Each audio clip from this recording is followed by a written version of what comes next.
السلام عليكم، مساكم صبحكم الله بالخير. يلا حياكم. اليوم بسوي تقرير عن أفضل وألذ تمور في المملكة. أنا شخصيا عجبني ولا يمكن أن أستبدله بأي تمر ثاني، سواء مع السحور أو الفطور أو كل مكان. التمور هي زي ما شفنا سيافة من تمور العلواني سابقا. يجي أنواع منها الخلاص أو العجوة،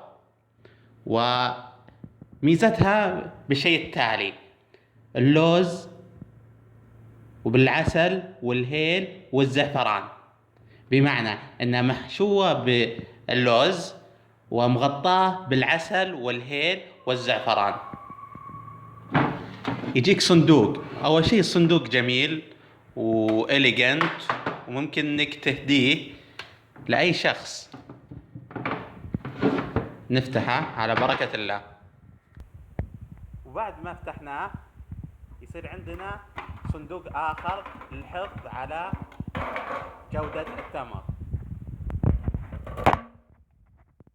زي ما انتم شايفين هنا التمر، طبعا هذا مخلص نصه، بس زي ما قلت لكم لو تشوفون هناك هذه عينة من التمر. شوفون هذه عينة من التمر محشية جوا باللوز والهيل، ومغطينها بالعسل والزعفران. وتقول بسم الله، توكلنا على الله.